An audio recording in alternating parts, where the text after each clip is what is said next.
نیسا تم واپس چلی جاؤ، مگر اگلے دن جب نیسا واپس آئی تو بستی تباہ ہو چکی تھی، گھر گرے ہوئے تھے، راستے ٹوٹے ہوئے تھے اور سب کے چہرے اداس تھے۔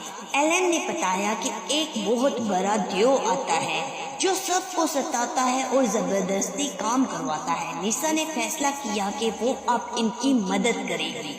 اس نے اپنے پروں کو روشنی کی ڈال بنایا اور سب دونوں کو ہمت دلائی۔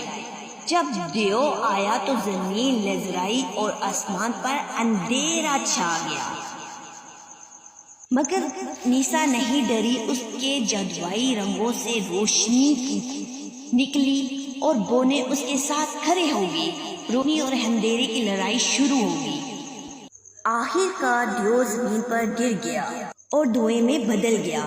اسی وقت ایک تیز روشنی پھیلی اور بونے بدلنے لگے۔ وہ سب حسین انسان بن گئے۔ ان کے ٹوٹے ہوئے گھر ایک خوبصورت سلطنت میں بدل گئے۔ ایلن اب شہزادہ بن چکا تھا۔ اس نے نیسا کا ہاتھ تھاما اور کہا، تم نے ہماری سلطنت کو بچایا ہے، کیا تم میری ملکہ بنو گی؟ نیسا کی آنکھ میں خوشی سے آنسو آ گئے۔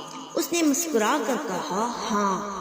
اور اس کے بعد فرلین میں خوشی اور روشنی کا جشن منایا گیا۔ پھر نیسا اور ایلن کی شادی کے فنکشن سٹارٹ ہو گئے۔ نیسا کی کہانی ہمیشہ کے لیے محبت اور روشنی، ہمت کی علامت بن گئی۔ اگر یہ ویڈیو آپ کو پسند آئے تو اس ویڈیو کو لائک کریں، کمنٹ کریں اور شیئر کریں۔ جو اس چینل پر نیو ہے اس کو چینل کو سبسکرائب کریں تاکہ ہر آنے والی ویڈیو آپ کو آسانی سے مل جائے۔